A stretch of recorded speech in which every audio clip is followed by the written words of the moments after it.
و اینهایند خلق‌هایی که خداوند باقی گذاشت تا که به واسطه آنها اسرائیل را بیازماید، یعنی همه آنهایی را که همه جنگ‌های کنعان را نمی‌دانستند، تا که نسل‌های بنی اسرائیل دانش پیدا کرده بردن جنگ را تعلیم گیرند، یعنی آنهایی که پیشتر آن را نمی‌دانستند. 5 حاکم فلیشتیان و همه کنعانیان، سیدونیان و هیویان که در کوهسار لبنان از کوه بعل هرمون تا درآمدگاه حمات ساکن بودند و آنها برای آن باقی گذاشته شده بودند که به واسطه آنها اسرائیلیان آزموده شوند تا معلوم گردد که آیا به احکام خداوند که او به پدرانشان به واسطه موسی امر فرموده است اطاعت می نمایند یا نه. بار اول از خدا دور شدن اسرائیل. داور یکم، عتنییل.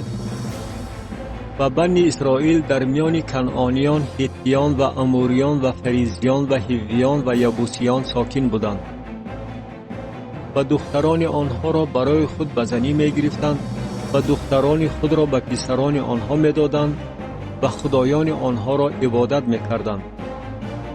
و بنی اسرائیل آنچه در نظر خداوند بد بود به عمل آوردند و خداوند خدای خود را فراموش نموده و الها و بت‌های اشیره را عبادت کردند.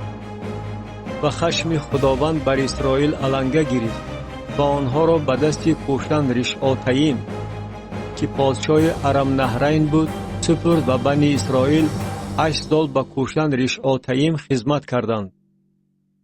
و بنی اسرائیل سوی خداوند استغاثه بردند و خداوند برای بنی اسرائیل نجات دهنده به میدان آورد که او آنها را نجات داد.